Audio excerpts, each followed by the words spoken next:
Évangile de Jésus-Christ selon saint Jean. En ce temps-là, Jésus disait à ses disciples : « Mon commandement le voici.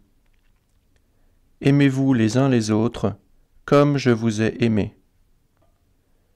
Il n'y a pas de plus grand amour que de donner sa vie pour ceux qu'on aime. Vous êtes mes amis si vous faites ce que je vous commande. Je ne vous appelle plus serviteur, car le serviteur ne sait pas ce que fait son maître. Je vous appelle mes amis, car tout ce que j'ai entendu de mon Père, je vous l'ai fait connaître. Ce n'est pas vous qui m'avez choisi, c'est moi qui vous ai choisi et établi, afin que vous alliez, que vous portiez du fruit, et que votre fruit demeure. Alors, tout ce que vous demanderez au Père en mon nom, il vous le donnera. Voici ce que je vous commande, c'est de vous aimer les uns les autres.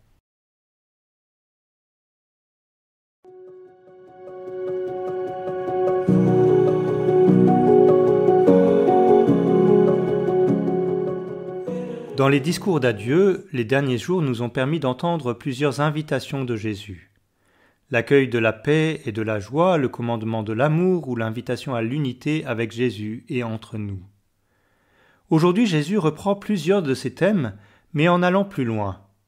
L'amour auquel le disciple est invité le conduit jusqu'au don de sa vie.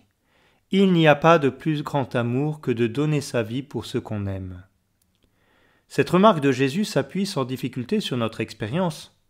L'amour vrai, celui des parents pour leurs enfants, celui d'un époux ou d'une épouse pour son épouse ou pour son époux, est un amour d'oblation, d'offrande de soi.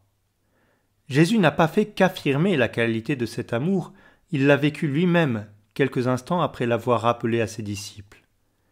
De cette manière, l'invitation de Jésus ne consiste pas seulement à se conformer à une série d'indications transmises au cours de son dernier repas, mais d'abord à modeler notre vie sur celle de Jésus.